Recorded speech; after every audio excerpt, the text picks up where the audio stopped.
Vamos então à segunda parte da nossa aula, onde agora iremos estudar os extremos absolutos, que são aqueles que são máximos e mínimos não só no interior, mas nós deveremos confrontar esses resultados com os valores da função no extremo do nosso domínio. Portanto, vamos à questão. Encontre os extremos absolutos dessa função numa região triangular fechada, com os vértices nos pontos 2, 0, aqui está o primeiro ponto, 0, 2, o segundo, e 0 e menos 2, o terceiro ponto. Temos aqui uma região triangular fechada. Bom, para o estudo de extremos absolutos, nós vamos confrontar os extremos no interior com os extremos no bordo ou fronteira do domínio. Para calcular os extremos no interior, eu vou em busca dos pontos críticos da minha função, que são as derivadas parciais sendo iguais a zero. Então, essas derivadas são dadas por 2x menos 2 e por 2y. Igualando essas expressões a zero, para obter os pontos críticos, nós teremos então que o y vale 0 e o que x vale 1. Conclusão, nós temos um único ponto crítico para essa função, que é o ponto 1, 0.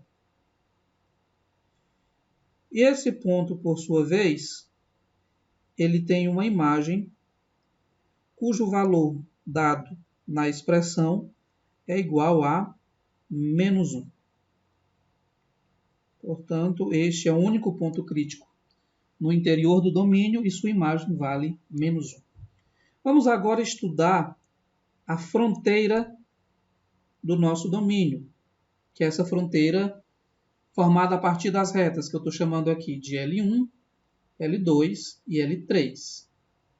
L1 é essa reta, que é uma reta decrescente, uma função afim decrescente. Aqui nós temos uma reta vertical, caracterizada pela expressão x igual a 0. E aqui nós temos uma outra reta, que é oblíqua, uma reta dada por uma expressão do primeiro grau, crescente. Então, vamos ao próximo passo, que é caracterizar cada uma desses lados da fronteira. Aqui nós temos o L1. Eu vou em busca de encontrar a equação dessa reta, que é a função y igual a menos x mais 2. Eu fiz isso a partir de análise de função do primeiro grau, obtendo uma função do primeiro grau a partir de 2 pontos. Se você tem dúvidas sobre isso, é bom você correr atrás de encontrar essa forma de caracterizar uma reta a partir de 2 pontos. A dica é função do primeiro grau. Então, eu encontrei essa expressão e obtive y igual a menos x mais 2. Na reta L2, que é essa reta vertical, ela é caracterizada por ter a coordenada x igual a 0. Portanto, aqui são os pontos da forma 0, y. E o y, como podemos ver, fica variando entre menos 2 e 2. Já em L3, nós temos essa reta aqui, também trata-se de uma reta obtida a partir de uma função do primeiro grau, cuja expressão é y igual a menos x mais 2. E esse x fica aqui, variando entre 0 e 2. Fizemos então a caracterização dos 3 lados da minha fronteira, da minha região triangular. Vou agora estudar a função em cada uma dessas fronteiras, separadamente. Então, estudando a nossa função na fronteira L1, que é essa reta, y igual a menos x mais 2, com o x variando aqui, nós substituímos as coordenadas x e y por coordenadas do tipo x e o y é menos x mais 2. Jogamos essas coordenadas dentro dessa expressão. Após uma simplificação, nós chegamos ao valor para essa função, agora só de uma variável. Essa expressão é uma expressão de uma função quadrática. Aqui é importante você fazer o gráfico para identificar qual é o ponto onde a sua função é máxima, que é este ponto aqui, e o ponto onde a função é mínima dentro do domínio de x do 0 até 2. Então, aqui não nos importa mais, não nos interessa mais. somente dentro do domínio. Aqui é o mínimo dela. Vamos lá. O mínimo dela é obtido onde? Nesse ponto. Nesse ponto aqui, o x vale quanto? O x vale 2. E o y? O y é obtido a partir dessa expressão. 2 menos 2 é 0. E a imagem do ponto 2, 0 por essa função aqui, pode ter certeza que é igual a 0.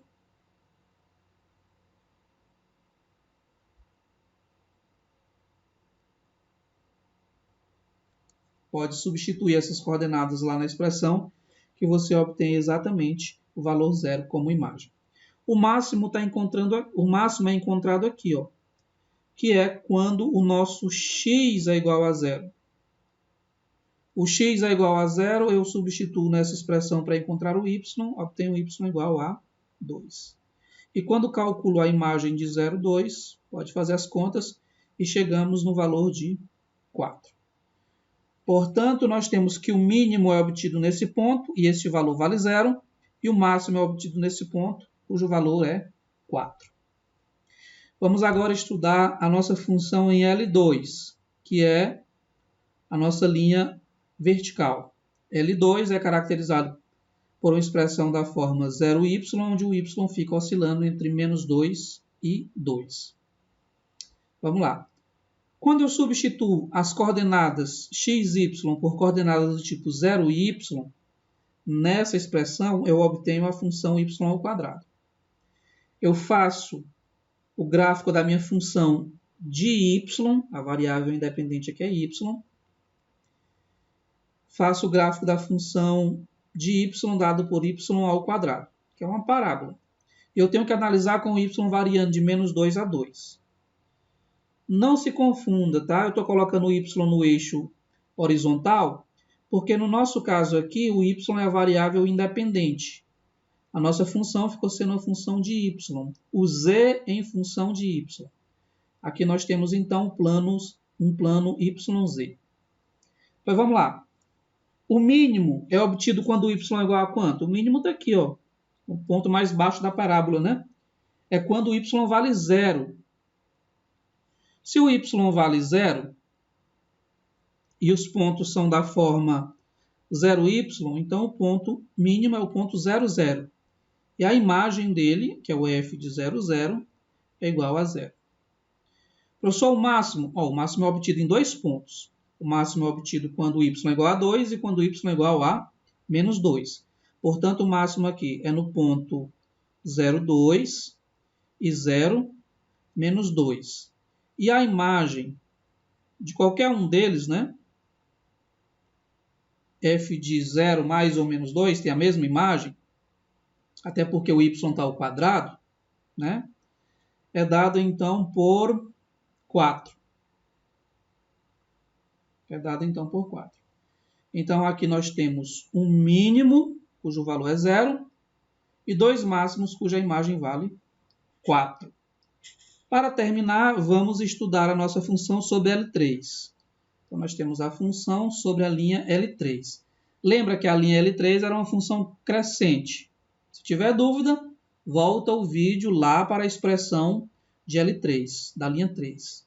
É dada pela função y igual a x menos 2, com x variando de 0 até menos 2. Substituindo nessa função as coordenadas x e x menos 2, eu obtenho essa expressão, que foi exatamente o comportamento da função lá em cima de L1, se você lembrar disso. A representação já está aqui, só me interessa o x variando de 0 a 2, portanto, daqui para frente não me interessa mais, somente quando o x varia de 0 a 2. O mínimo dela, o ponto mais baixo dessa parábola, é obtido aqui, quando x é igual a 2. E aí nós temos o ponto 2, e 2 menos 2 é 0. Ponto 2 e 0. E a imagem do ponto 2, 0 é justamente igual a 0. E o ponto máximo da minha função em cima de L3 é obtido aqui, que é quando a coordenada x vale 0. Eu calculo a coordenada y nessa expressão, que vai dar menos 2. E eu tenho, então, a imagem de 0 menos 2 como sendo igual a 4. Pronto, já fiz o estudo da função no interior, lá no comecinho, ó. No interior nós temos um único candidato ao extremo global, que é o ponto 1, 0. A imagem dele foi menos 1. Depois eu estudei a função em cima de cada uma das linhas, L1, L2 e L3. Aqui, por exemplo, obtivemos mínimo de 0 e 4. Depois em L2, 0 e 4 também. E 0 e 4 também. Então, em síntese, o mínimo absoluto. O mínimo foi quanto? Foi menos 1, né? A menor de todas essas imagens. Então, o mínimo foi menos 1. O valor mínimo da função foi menos 1, obtido em que ponto? No ponto 1, 0. Portanto, esse é o mínimo absoluto. O mínimo é o ponto 1, 0. E o valor mínimo da função é a imagem do 1, 0, que foi quanto? Menos 1. E o máximo da minha função aqui é 4, né? É obtido em vários locais. O máximo é 4. Obtido no 0, 2, 0, menos 2. Foi colocado aqui. Pronto, todos eles são repetições. Então, o máximo é obtido nos pontos 0, 2, 0 e menos 2. E a imagem desses pontos é igual a 4. Portanto, nosso máximo global. Então, nós temos um mínimo global e temos 2 máximos globais ou absolutos. A mesma coisa. Tá bom? Então, encerramos a nossa aula. Vou deixar alguns exercícios para que vocês resolvam e encaminhem para a gente. Forte abraço e até a próxima.